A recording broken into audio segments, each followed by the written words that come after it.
Hi, Mr. Grice. Let's see. I think you're muted. Can you hear us okay? What do I want to do with this? We're good to go. Okay, I just want to remind you that this is being recorded, and then at the conclusion of the interview, the tape will be, the recording will be uploaded to EASMC's website and our social media sites, so that way our members can view your questions and answers. Okay. And then also for reference in this interview, when we use the term educator, that involves all SMCPS employees, whether that's a teacher, paraeducator, building service worker, secretary. So we just use the term educator, and that includes everybody. Okay. Okay. Are we going to say who we are first? Okay. Thank you for joining us. Good afternoon. I'm Mary Ann Tomasic. I am a career advisor at the Charter School, the Virtual Academy, and the Forest Tech Center, as well as the Fairleigh Academy. And I'm Elaine Deems, and I'm going to be asking the questions today. I'm a special education paraeducator at Leonardtown Middle School, and we appreciate you joining us today. You're muted, sir. Sorry about that. Thank you for the accommodations. I appreciate it. Yes, thank you for being here. I'm Jennifer Lannerman. I'm a special education teacher at Great Mills High School. Jennifer Knight, kindergarten paraeducator at George Washington Carver. Thank you for joining us. Dwayne Hancock, EASMC Legislative Chair. Katrina Mills, Building Service Manager at Spring Ridge Middle School. Awesome. Nice to meet all of you. I appreciate you taking the time to sit down and chat with me.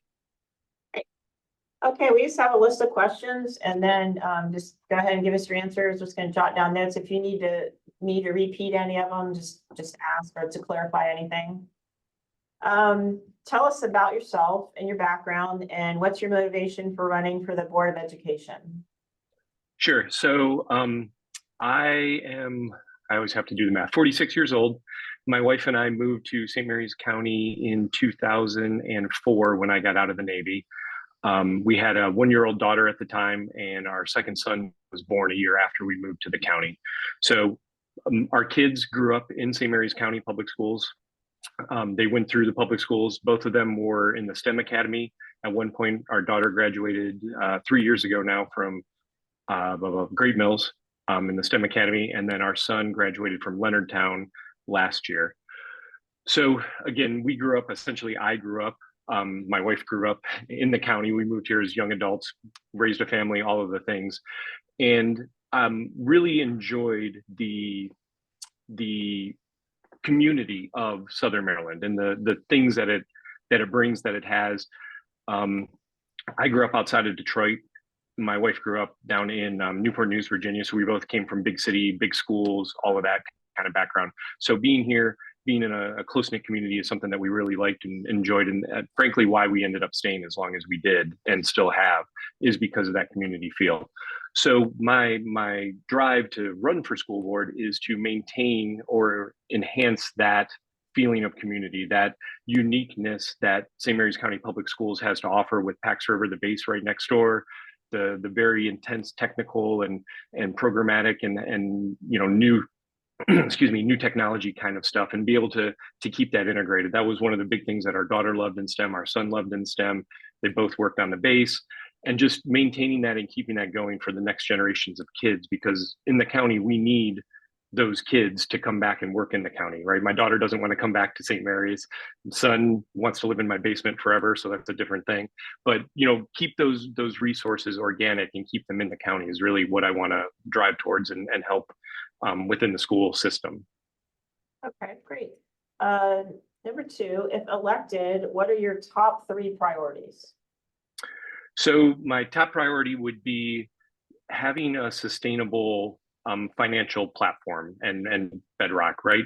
We, with the blueprint, obviously everyone on this call is aware of the blueprint and the things that it's pushing towards and driving towards.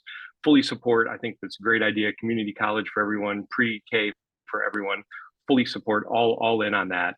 All in on everything. The blueprint is great across the board, but it's devising a plan that's sustainable that grows when we need it to grow, that maintains when we need it to maintain, but also is universally understood and accepted, right? The community is huge supporters of education. I was at Great Mills when the county commissioners went there and talked about the tax increases. Community's all behind it, but we need to ensure that the community understands why we're doing this and the benefit and the value back to the community. So strong financial baseline. The third priority, or the second priority, sorry, would be that making sure and parents are engaged and involved as much as possible within the educational system for their children, whether it's a parent's bill of rights, whether it's better interaction, more community outreach meetings, that type of thing. I know as a parent myself of kids in the school system, I was not very well informed as to what was going on, and I placed that blame on myself, not necessarily on the schools or anything like that. But I think having that more of a partnership with the parents, getting them actively involved, obviously that's where a lot of the education comes from, right? The other 18 hours a day from the home and all of that stuff. So getting parents more involved in the system. And then the third priority is Dr. Smith has already said that he's retiring at the end of this term. So obviously deciding and determining what the next superintendent looks like for St. Mary's County Public Schools, right? Where do we want to go? Because that superintendent is going to be the one that drives that vision and enacts it. So the board is in a very unique spot to hire that next superintendent. There's plenty of time to determine what we need and what we're looking for, go out and find the right candidate and get that person to the position. So those would be the top three. Okay. As a Board of Education member, will you support the Education Support Professionals Bill of Rights? Yes. Okay. I think everyone needs clearly defined roles and responsibilities and authority and responsibility to execute the tasking that they have. So yes, I would support it. What are your guiding principles for evaluating and approving curriculum changes? So the initial guiding principle is understanding the change itself, understanding what is being changed, and then the why we need to change it. So if all of a sudden we discover 1 + 1 = 3, we need to update the math curriculum. Okay, got it. Let's make sure everybody knows that. That's why we're doing it and going forward.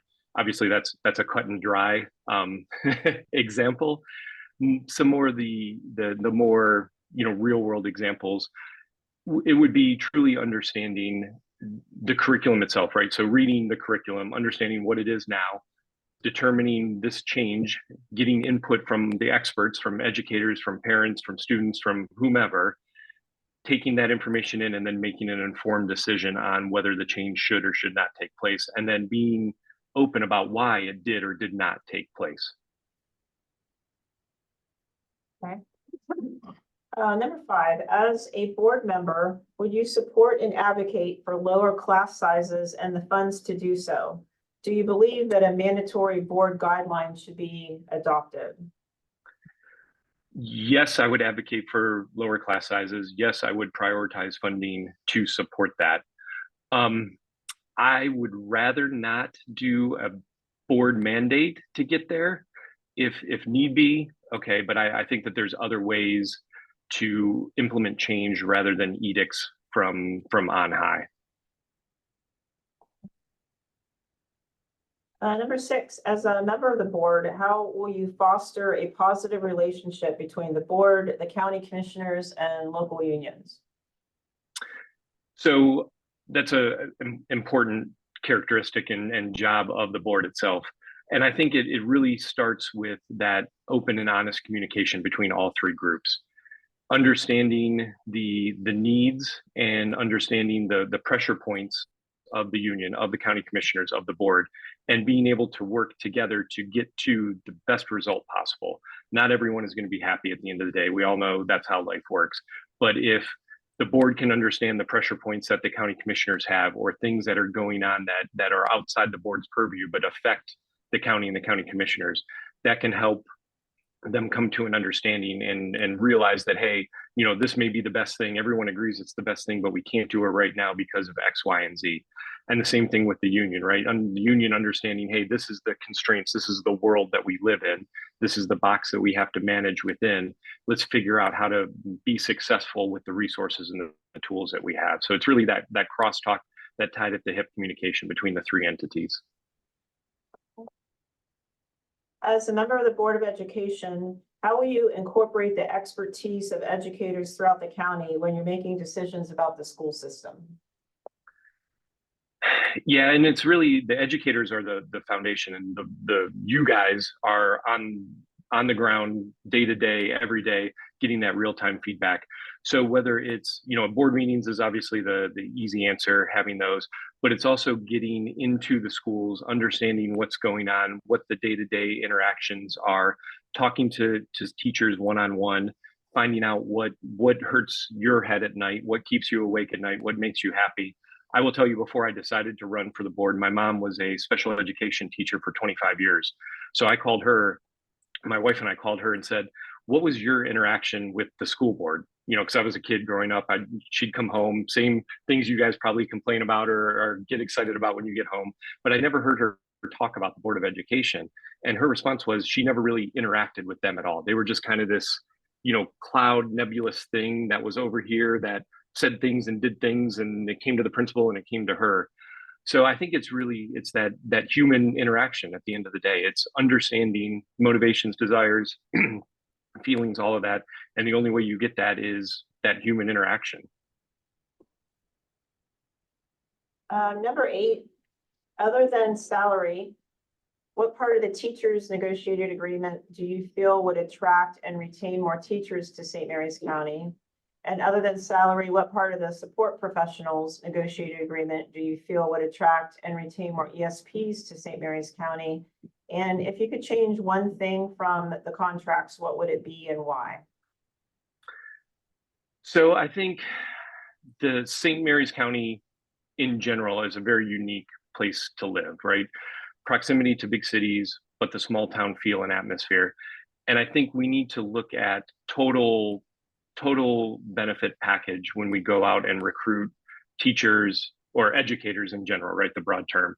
And there's things that we should be doing and should be looking at, whether it's homestead or lower tax rates or first time home buying credits or whatever those things are, because it's not necessarily about the salary itself, right?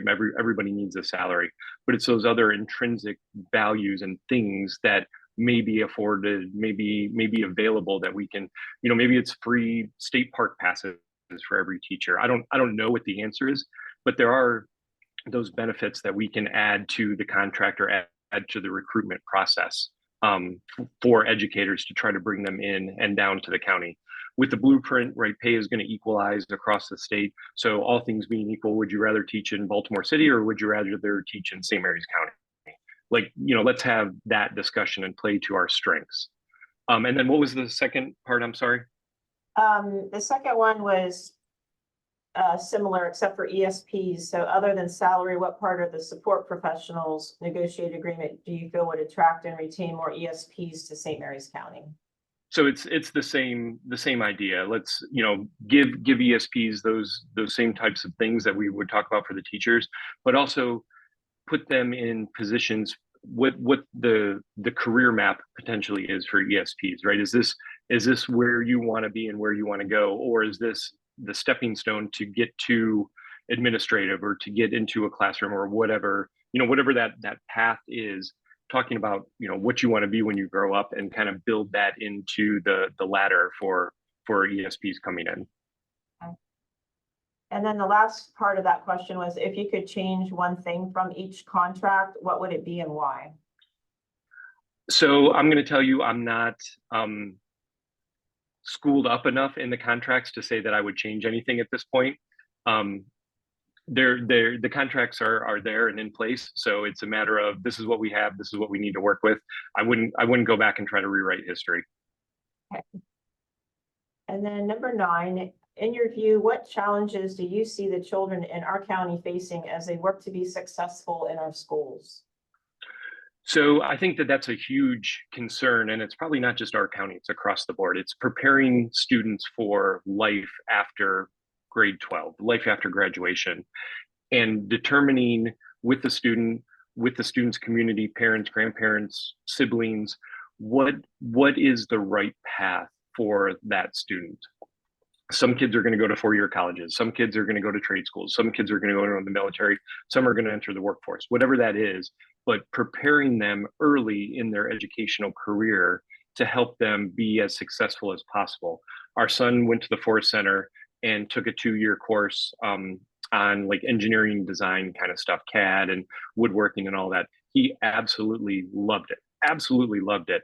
But making the decision for him to do that and not take AP classes or having to drop out of the STEM Academy was a real choice that we all sat down and had a conversation about. We didn't know that until, you know, his freshman year when he had to sign up for sophomore year classes. We didn't understand those gives and takes. So I think it's that early conversation. Obviously, the students need to be ready for it. The parents need to be ready for it. But determining, hey, you know, it's okay to not go to college. That's not everyone needs to go to college, but let's find what your thing is and start mapping, again, a career map. Like when you're in college and you have the flow chart and the degree plan, let's kind of build that for students as they need them and then help them achieve that. So grade 12, they graduate, they're ready to contribute back to the community. And then number 10, as a board member, how will you ensure the diversity of St. Mary's is a consideration in your decision-making process? So I support the best athlete. Whoever can bring the best skill set, the best tools to the job is the person that needs to be in the position. Now, with that, the school should reflect the communities that they serve as well. Kids are in the classroom 7, 8, 9 hours a day. They need to see role models. They need to see mentors. They need to see people that look like them, act like them, come from the same types of backgrounds. That gets back to one of the earlier questions about recruitment in St. Mary's County. It's a blessing and a curse to be in St. Mary's County. It's a blessing in that, you know, we live in a beautiful area. We have all of these resources, but it's also a curse because you don't happen by St. Mary's County. You're coming here for a reason. So I think it really comes down to, again, that whole person, that whole child approach, recruiting people, recruiting educators, recruiting everyone involved to the best of the abilities that we can to get them in those positions. But fundamentally, we need the best equipped, trained educators available to teach our kids. And hopefully we can add the diversity in as a secondary component, I'm going to call it, to that high level professionalism training things that educators bring to the classroom and bring to the children. Those are all the questions that we had. Do you want to add anything else, or did you have any questions for us? No, I mean, yeah, no, I'm good. I know you guys have a tough job. I appreciate it. You're on your summer vacation, so I appreciate you all coming in for this. It's a thankless job. I realize that. And again, the reason that I want to sit on the board, I would argue I have a unique background versus the other board members. I'm a program manager, worked on base, was enlisted in the Navy. I manage very large, complex, multi-billion-dollar programs, lots of people, lots of contracts, all of the things. So while I may not be the best versed on school policy, XYZ, 1, 2, 3, the nuts and bolts of management and how to negotiate and how to bridge gaps between diverse groups and diverse entities and mixed resources and all of those things is what I do on a daily basis. So I think that skill set is something that's definitely needed. Back to the question about between the unions and the county commissioners and all of that. I think that's a skill set that may be a blind spot in history through the board and where the board sits now that I can really bring and fill that void that's missing. Okay, great. Thank you so much for joining us. We appreciate your time and flexibility. Yep, no problem. And I appreciate y'all working with me on this.